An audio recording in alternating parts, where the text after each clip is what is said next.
These 10-gram animals. It was the first day of school and Lee stood alone, missing his home in China. Everywhere there was shouting and laughter in a language Lee worked hard to understand. When the bell rang, Lee hung up his backpack and placed the gift his father had sent on his teacher's desk. "We're so happy you're in our class, Lee," said Miss Hess, opening her present. It was a 10-gram puzzle Lee's father had made, along with 10-gram puzzle cards. "What a lovely gift," said Miss Hess. "Would you like to tell the children about the 10-gram puzzle?"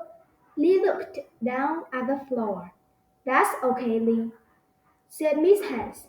"Josh, why don't you pick a shape from the puzzle and describe it to the class?" Josh picked up the 5 triangles. "This shape has 3 sides and is called a triangle. There are 2 small, 1 medium, and 2 large triangles in the puzzle." Miss Hess held up another shape. "What makes this one a square?" Becca answered. "It has 4 sides that are the same length." The last shape was trickier. This shape was 2 pairs of position sides that are parallel. Parallel. The word "parallel" means 2 lines that run side by side and are an equal distance apart, said Miss Hess. "Like railroad tracks." "Tracks?" "Tracks?" asked Sam. "That's right," said Miss Hess. "It's called a parallelogram." His Miss Hess put the 10-gram puzzle and the cards on a table next to Lee's desk. During free time, Lee watched as kids covered 10-gram pieces with other pieces. 2-gram triangles covered the square exactly. 2 small triangles and a square covered the parallelogram.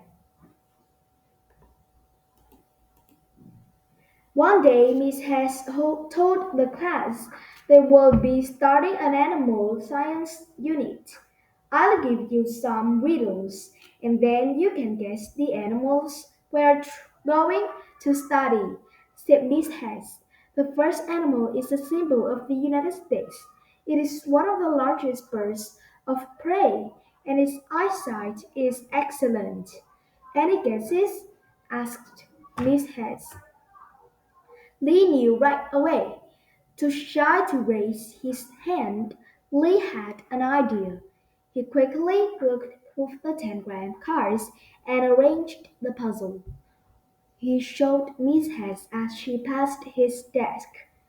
"How clever, Lee," said Miss Hess. "You're right. The bald eagle will be the first animal we'll study. This second animal's skeleton is not made of bone, but of cartilage. Most of these animals have 4 rows of teeth. They live in the ocean and their babies are called pups," said Miss Hess. Sam guessed a walrus. "You're getting warm," teased Miss Hess. Lee searched through the cards again and arranged the 10-gram puzzle.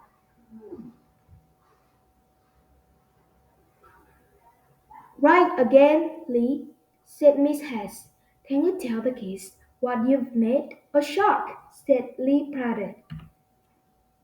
Miss Hess Give the class the last riddle. This animal lives in Australia. They need little water to survive. They are the largest marsupial mammals, and they use their big tails to steer and balance.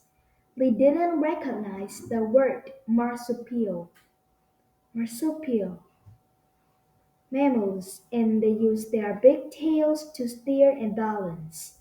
They didn't recognize the word marsupial, but he thought he knew the answer. He found the card, and this time he showed it to Josh. Want to try? Lee asked. Josh moved the 10-gram pieces into place. I've got it, Miss Hess, he said. Good job, said Miss Hess. Lee, could you give the kids one more clue to the riddle so they can get it too? Lee's heart pounded. Will he get all the words right? His animal carries its baby in a pouch, said Lee. It's a kangaroo, said the class. Just then there was a clap of thunder and the rain poured down. During inside recess, Lee showed the kids how to make other 10-gram animals, such as lions, giraffes, camels, and mountain goats. A few weeks later, Lee brought a surprise for the class. Miss Hess invited Lee to share a riddle about it. Lee began, inside this box, there are puzzles that came from China, and each has 7 pieces. Can you guess what they are? 10 grams, said the class, and there are enough for everyone, said Lee proudly.